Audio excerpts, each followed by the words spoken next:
officers, he said, I will set up my camp in such and such a place.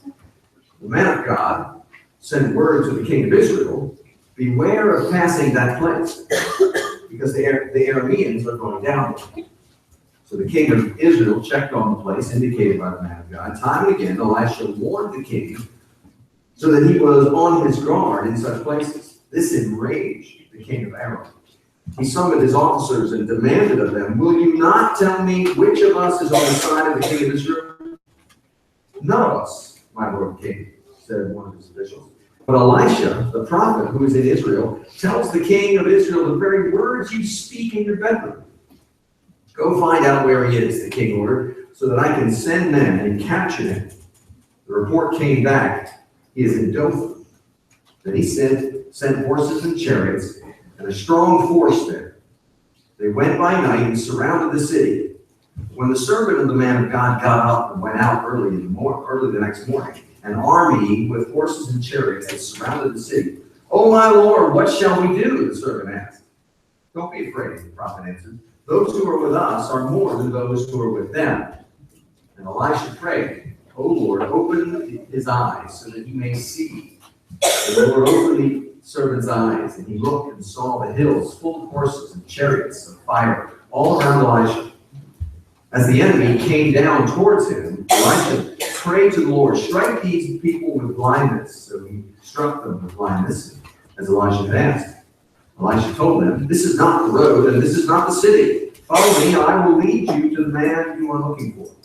He led them through Samaria.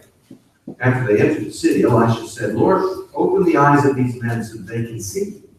Then the Lord opened their eyes, and they looked. There they were, inside Samaria. When the king of Israel saw them, he asked Elisha, shall I kill them, my father? Shall I kill them? Do not kill them, he answered. Would you kill men you have captured with your own sword or bow? Set food and water before them, so that they may eat and drink and then go back to their master. So he prepared a great feast for them. And after they had finished eating and drinking, he sent them away. They returned to their master. So the bands from Aram stopped raiding Israel's territory. This is God's word. The grass withers, the flower fades, but the word of God is Father, I pray that you would work in our hearts today. Lord, we need to spiritualize the city. We need to be shown our need, and then we need that need filled by your grace. Father, I pray that you would convince us of yourself and convince us of these truths, so they are not understood by our hearts naturally. Father, I pray that you would do that for your glory, for the expansion of your kingdom in our hearts and in this world, and for the blessedness of your people. In Jesus' name we pray. Amen. When I was first in the ministry, got in ministry, I was in youth ministry, and I did that for 15, almost 20 years before we, came up here to plant church. And when we were in youth ministry, you have to be an expert in games and an expert in skits and scavenger hunts and all this sort of thing. And one of the skits that we used to do at camp, usually you go to summer camp and we put a sheet up in front on the stage, and then we shine a huge light behind it. So people like you all would be watching it, and the sheet would be here, and the light would be behind it, and then we would act something out behind the sheet, and it would be silhouetted on the sheet by the light. You get what I'm saying? So, and we would do, and it was sort of this shadow theater. And one of the things we would do is, we would act out. One of the things I remember in particular, we acted out. It looked like we were doing surgery on this guy behind stage. So a person would come in and would be wheeled in and see that it was an actual person. He'd be laying on the table, and they'd roll out the table, and then the other guys would look like the doctors and put gloves on, and then they'd cut into his stomach, and then pull out sausages and all this sort of thing. And from the side of the sheet that you're on, it looks like some damage is really being done. But behind the screen, behind what you couldn't see, the reality was nothing was being harmed at all. I mean, we're taking saws out and cutting into watermelons that was like a head or something like that. And from the front, and kids are screaming and going, oh my gosh, it's crazy. Because what it appears on one side is not what it appears on the other side. What appears on the side that is the true side, no one was harmed. No one's guts were pulled out of their body. Everything is just fine. But what you think you see isn't actually what is going on. There's a story that I had once read attributed to a Native American lore. A story that a Native American father told his son about the rite of passage of young boys from childhood to manhood is that their father would take them out into the night, into a desolate part of the village, away from everyone, out in the wilderness where danger could occur. And it was his rite of passage, and the rite of passage was that he had to sit on the stump of a tree, blindfolded the entire night. And he couldn't move, couldn't cry for help. And he had to remain there all night long, despite whatever dangers he may hear. And as the night went on, the son is blindfolded, he hears the sounds of beasts, crackling of trees, and potential danger all around, and things that are passing, and sounds that come out of the darkness. And when he felt the sunlight rise, he turned, he felt the light and the warmth come upon him. He said he knew that it was morning. And he could take the blindfold off, and so he took the blindfold off to find out that his father had been sitting next to him the entire evening, protecting him from whatever harm might happen. This was his rite of passage. I tell you those two stories because there's a similarity between those illustrations and what we see happening here in the life of Elijah and what he's trying to communicate to us. I think what God's trying to teach us about the condition of our blindness is that when we look at life, we don't always, we rarely see it as it actually is, because ultimately we are blind people. My former seminary professor, Tim Keller, who has risen to some notoriety in New York City with his books and with the church there, he used to tell us that we are blind to three things. We are blind to our blindness. We are blind to the depth of our sin, and we are blind to the riches of God's grace. In this passage, we see those three elements in the life of Elisha as he prays three different prayers about sightedness and blindness.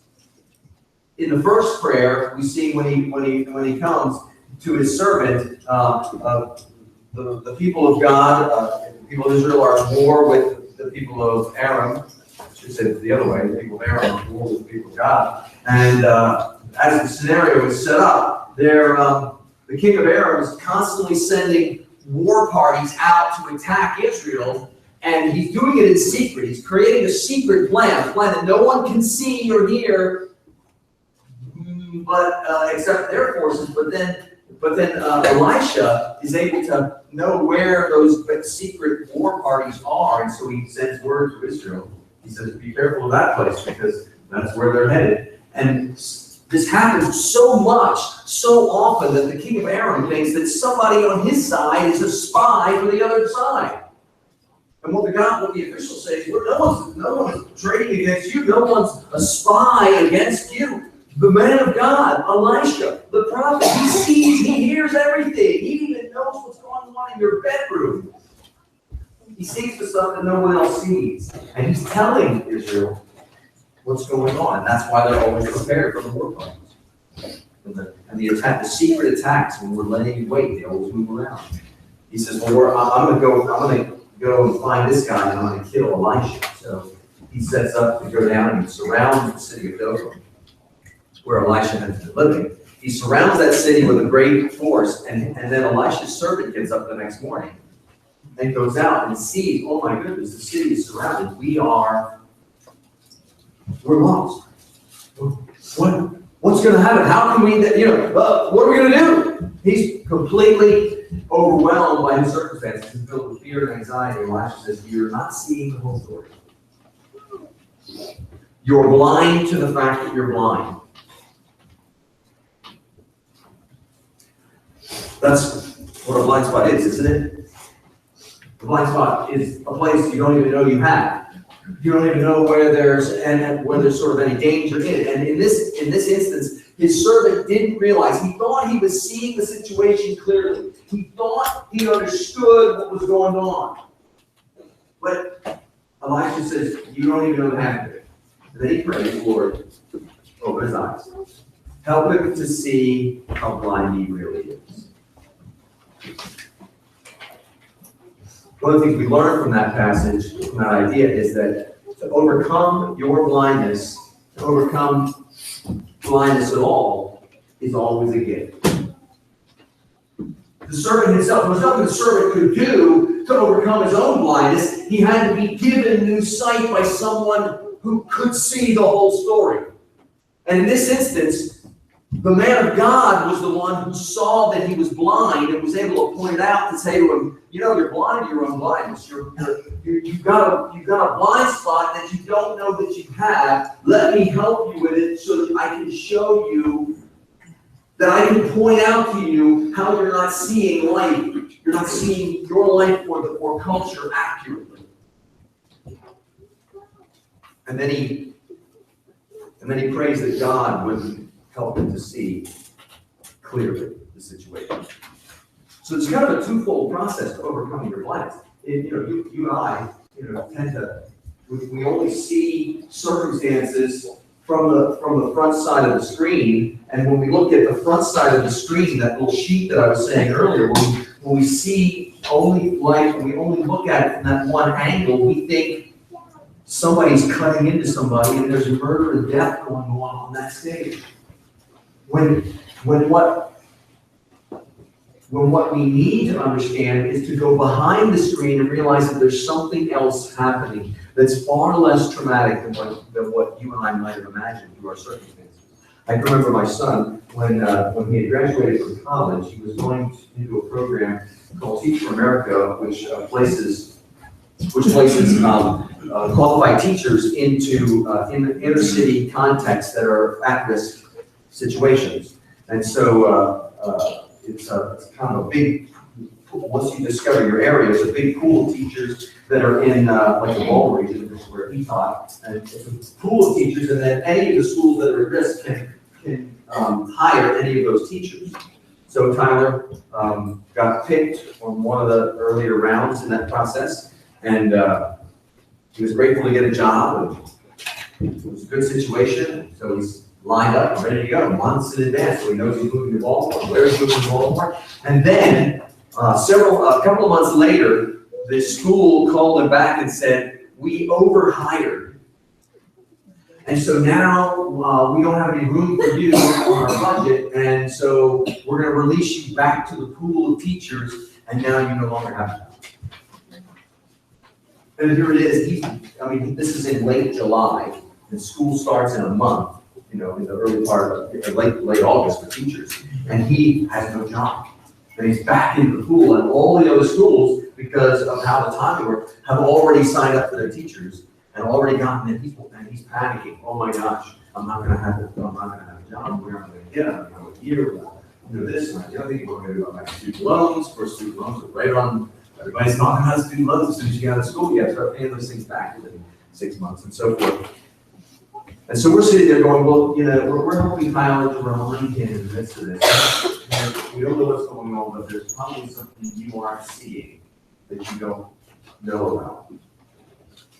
Well, not too many weeks later, he did get hired by another school that a teacher at the last minute had to retire or had to move out of that school. And he got hired by a Blue Ribbon school in Baltimore that ended up being a place where he worked for several years there and learned quite a bit.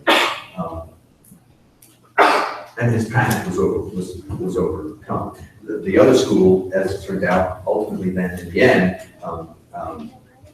also had more budget cuts throughout the year and had to lay off several other teachers in the process of the year. So all in all, in the end, when he saw things for their accurate in the wake of the circumstances, he saw the wisdom of it after the fact. That's why they always say hindsight is 20/20.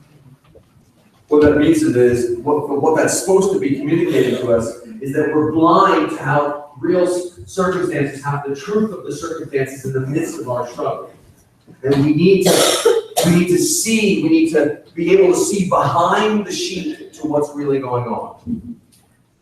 That process takes two things in the passage we've already alluded to. It takes the love of a person near me who can see that I'm blind and be willing to point it out. And it takes the power of God to bring new sight to a blind heart. Who are the people in your life that you, by virtue of the depth of your relationship, you give permission to point out your blind spot? And maybe it's your family, maybe it's your children, maybe it's your spouse, maybe it's a good friend who's willing to be the person, because we all have blind spots, and none of us know that we have blind spots. We think we see things clearly.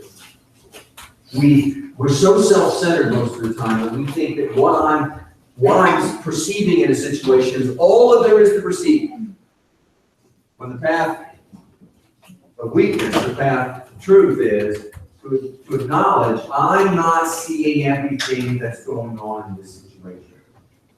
It made very evident to me when we had young children and I would come home from work and there's craziness going on in the household, and I come in and I immediately think, I know exactly what the situation needs. I know exactly how to cure this problem. When in reality, when I took a breath and realized, I just got here. And I've been gone all day. And there has been somebody who's been on the scene all day who might have something to contribute to the future solution to this problem.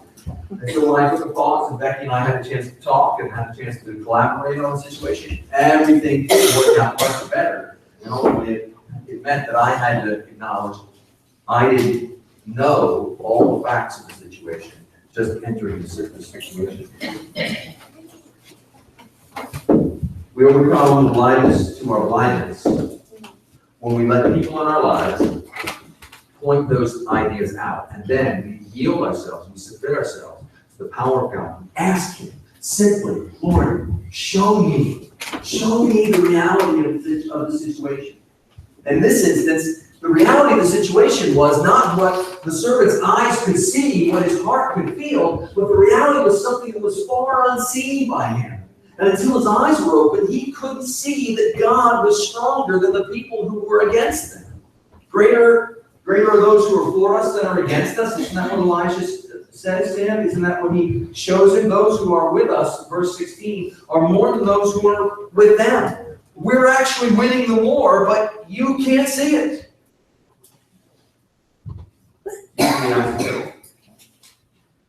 Faith is the evidence, is the proof, is the substance of things that aren't seen. I can't see it, but I believe them to be true. And often you and I live our lives only by what can be proven, only by what we can see. And I think there's a sense where we fear that if we trust the eyes of faith too much, we will be living by presumption, or we'll be living by some sort of blind faith that actually won't come true. When God always asks us, always leads us into a place where we have to step beyond our ability to calculate the solution to a problem. That's the faith zone. The faith zone is, I can't quite, all the numbers don't quite add up in terms of how I'm assessing life or finance or the way circumstances are going to go, whatever it is, whatever circumstance it is. There's a sense where the faith zone, living beyond what I can calculate to be true, the numbers don't quite add up, but I'm going to step into that situation because I know that God promises to do greater things than I can ask or imagine.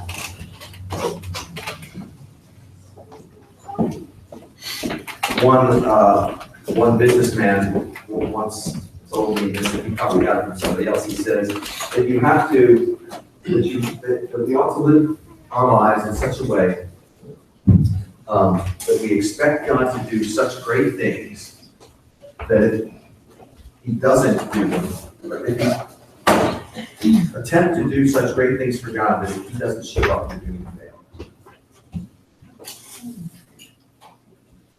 Because He promised to show up. He showed up in the life of Elijah and in the life of his servant because he uncovered the place where he was blind. He was blind. The second prayer we see in this situation is that the army then begins to encroach down to take hold because they don't see.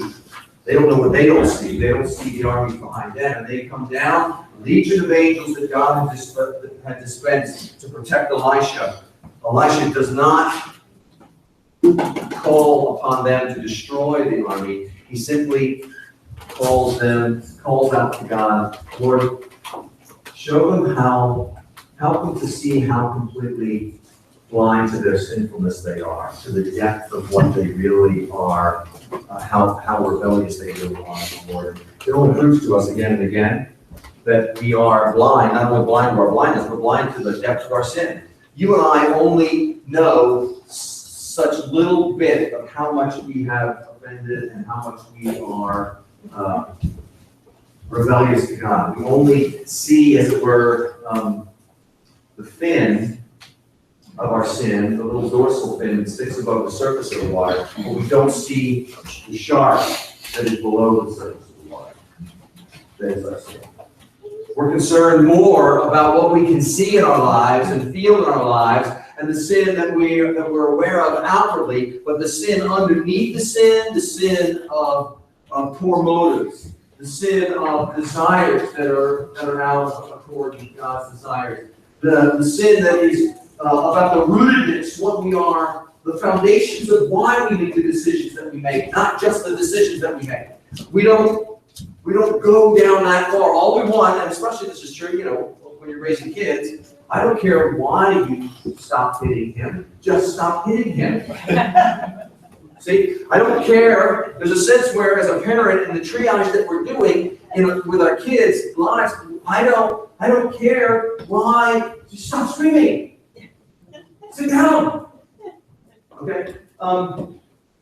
And in that mentality, we do that not just with our kids. We do that with our friendships. We do that with our church people. We do that in our jobs. Just get it right. Don't just do it.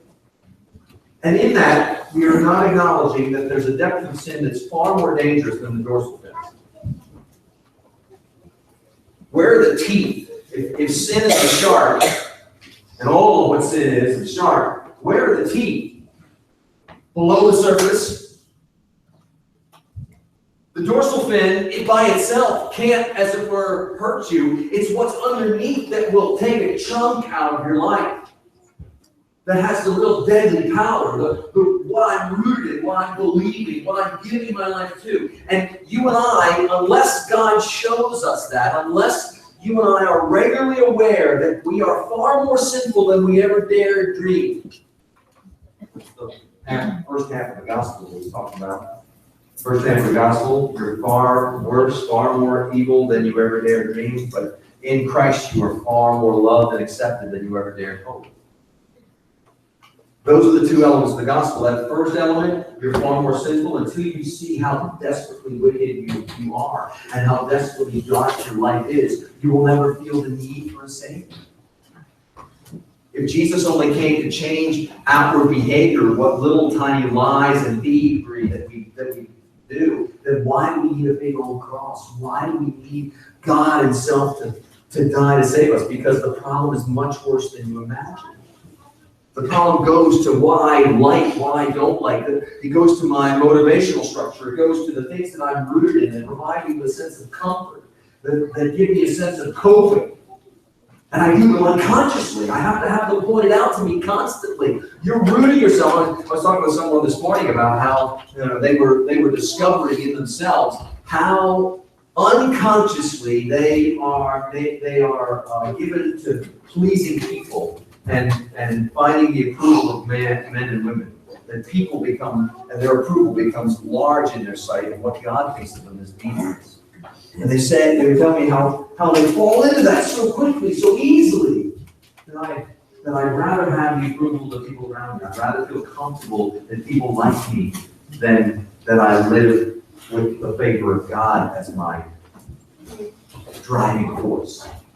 Because if you and I are rooted in what people think of us as our driving force, as the place where we have our sense of confidence or our sense of hopefulness, that road will lead us to a deadly place where now all we're doing is pleasing person after person after person, and we never feel completely satisfied until those people are satisfied.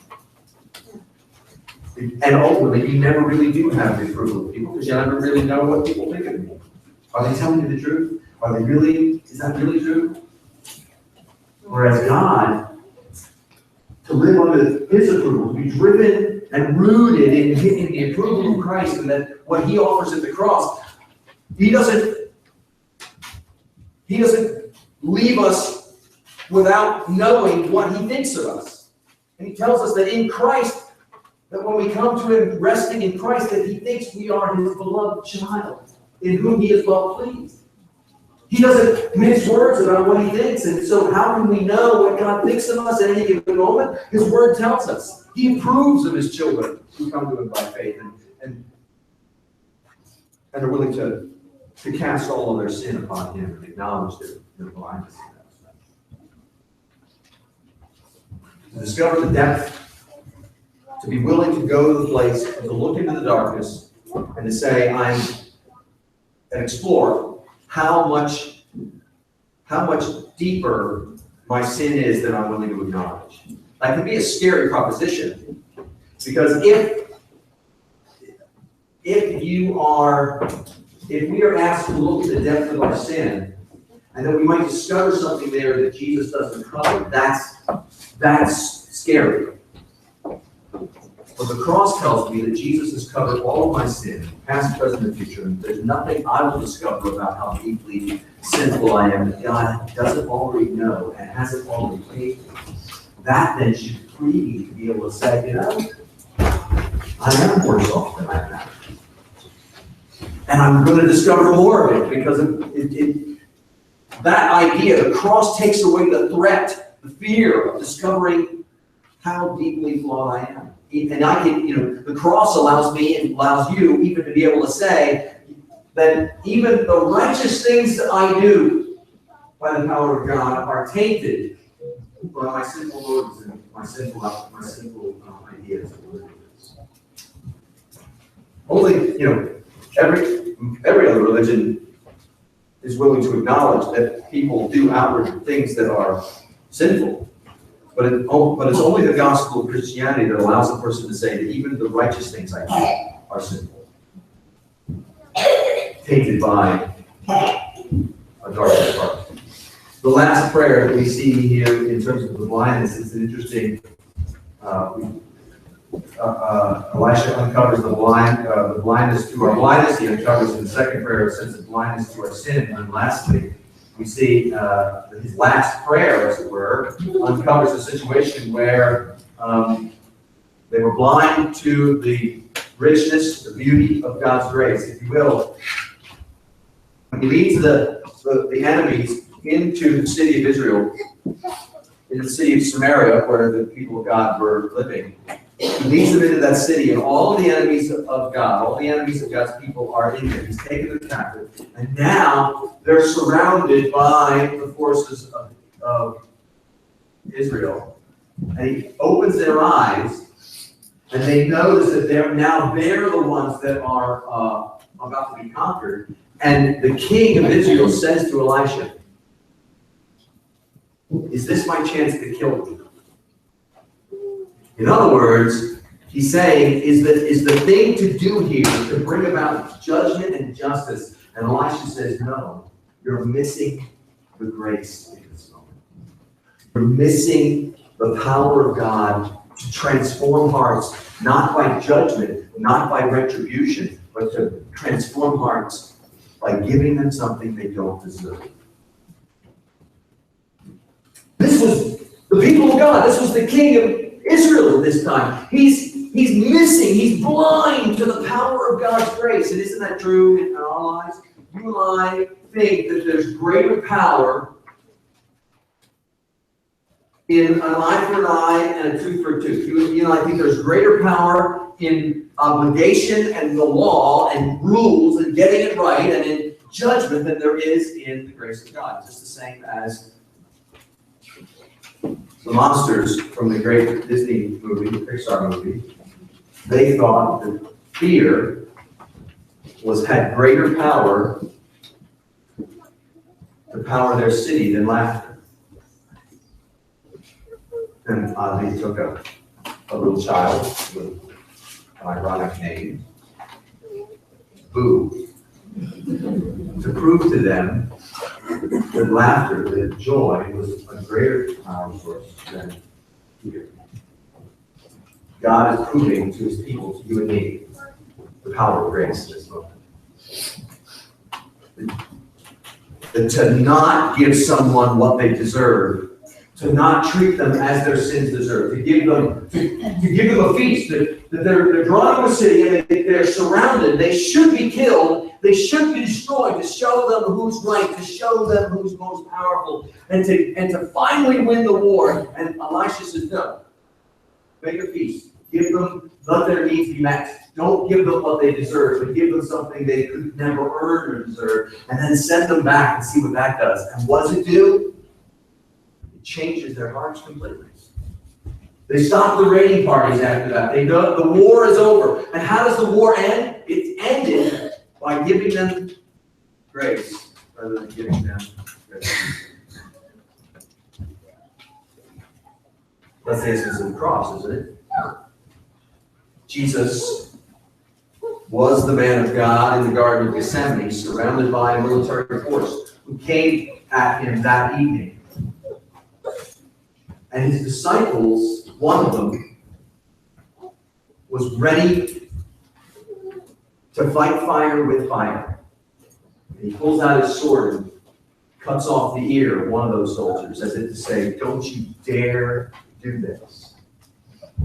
And Jesus stands up and says, put your sword away. And he takes the man's ear, heals him, gives him something he doesn't deserve. Grace is unmerited favor. Jesus did not call in that garden. He didn't call on the legions of armies of heaven and prevails on a multitude of angels. But he endured the penalty for the sins of his people so that he could give them grace, acceptance, and forgiveness. And those things are what change the world. Thank you, Father. Thank you, Lord, that you show us in your word, again, you have us look behind the screen. Behind the screen, to see the reality of life as you see it.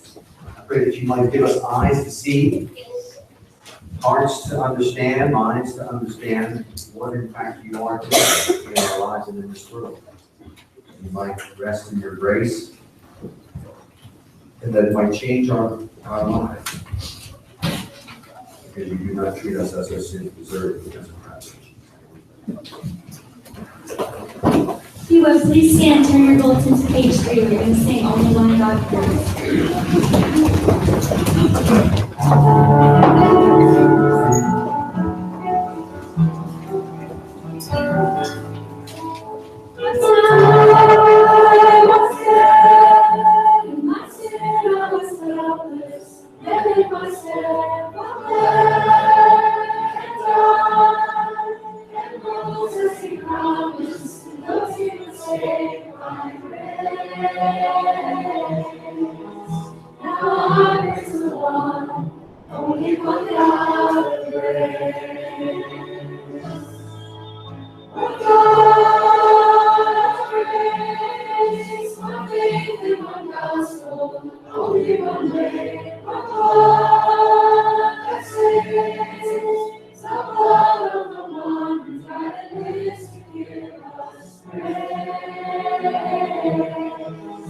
There's one God of grace. One Lord, one life, one Holy Spirit, one name divine, one Lord, one Lord, one people who long to see what Jesus face to face. There's only one God, only one God of grace.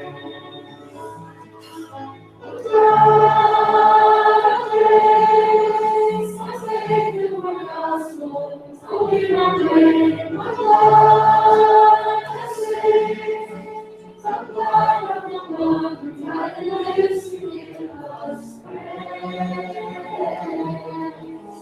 There's only one God, only one God of grace. Lord bless you, keep you. Lord, make his face to shine upon you. Lord, lift up the light of his countenance upon you.